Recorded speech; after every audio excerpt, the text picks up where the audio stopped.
제가 이제 이 문체위에서 이 법안 심사 소위를 지난 21대 국회 출범부터 시작해서 8인 협의체까지 마친 사람으로서 지금 김성원 의원의 발언에 대해서 굉장히 유감입니다. 이게 우리 문체위가 자랑스러운 기록을 남길지는 나중에 속기록도 나옵니다. 그리고 제가 8인 협의체 내용을 다 공개할 수 없지만 저는 이것도 이해할 수 없어요. 우리는 8인 협의체를 처음부터 공개하자 그랬습니다. 근데 공개하지 말자고 해서 공개 못한 것이고 속기록을 남기자 했더니 속기록도 남기지 마라 그랬습니다. 그래 놓고 이런 말 하려고 이렇게 하십니까? 대안이 없었더니 뭐니 근거 없는 이야기를 하고요. 지난번에 우리 법안심사 소위할 때도 공개하자고 그랬을 때 공개할 수 없다 그러지 않았습니까? 속기록이 그로부터 다시 뒤에 공개되었을 때 언론들의 반응, 국민들의 반응이 어땠습니까?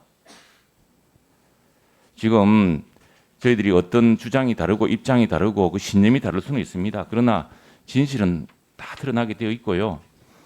그렇게 특히나 당사자가 옆에 있는데 저는 한 발만 더 보태자면 우리 김성원 의원님하고 저하고 가장 이 문제에 몰두했기 때문에 김성원 의원님이 지난 8월 30일 날 그렇게 격한 반응 보이신 이유가 정말 동감이 되었습니다. 동정이 되었습니다. 정말 그렇게 참 힘들게 했는데 근데 그게 국회의장 때문이 아니라 유엔 인권보고 특별보고관의 서한 때문이었다는 게 날 드러났는데 지금 그러니까 우리가 사실관계를 잘 봐야 되고요. 또 이 문제에 대해서는 우리가 정말 따져봐야 됩니다. 결과적으로 요지는 뭐였냐면 징벌적 손해배상제에 대한 것이었습니다. 8인 협의체에서 상당 부분 접근했습니다. 마지막을 보셨겠지만. 그리고 이 모든 문제가 5배 징벌적 손배소의 도입이라고 하는 지난 2월에 우리가 법안심사 소위에서 했을 때만 해도 정청래 의원의 3배 징벌적 손배에 대해서도 우려하고 좀 더 신중론이 제기되었던 그런 분위기가 달리 갑자기 5배가 들어오면 생긴 문제였습니다. 그리고 8인 협의체에서는 5배 징벌적 손배를 제외한 나머지 대부분의 부분에 상당한 의견 접근이 있었습니다. 아마 최종 협상안을 아마 못 보신 모양인데 결국 몇 개의 문구 때문에 징벌적 손배에 대한 마지막 미련을 버리지 못한 것 때문에 결국에는 합의안을 못 만드는 겁니다.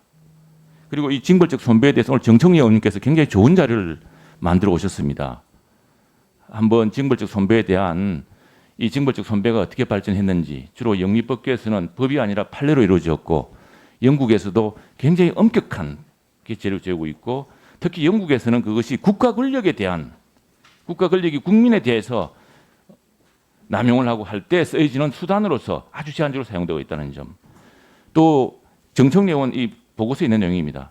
미국의 경우에는 여러 주에서 시행하고 있지만 매사추세츠라든가 뉴햄시저라든가 이런 주에서는 아예 언론에 대한 징벌적 손배를 금지하고 있다는 점. 또 미국에서도 굉장히 언론적 징벌 손배소에 대한 논란이 많고 그 규정이 굉장히 예외적으로 법도 없고 이렇다는 점들을 검토하셔서 저는 나중에 본 주제에서도 질의하겠습니다만은 사실은 언론 징벌적 손배소 이 문제는 이제 그 지난번에 상정하지 않음으로써 이제 끝난 겁니다. 저희가 그냥 명예롭게 우리 여야가 명예롭게 이 문제는 서로 가글을 묻지 않고 묻어두기로 한 것인데 다시 끄집어낸다면은 똑같은 국제적 국내적 반발과 걱정에 부딪힐 것이라고 말씀드립니다. 그리고 정말 저는 앞으로 8인 협의체든 뭐든 공개하고 다 속기록을 남겨서 그 기록을 남겨야지만이 이런 왜곡과 이런 비방에서 벗어날 수 있을 거라 생각을 합니다.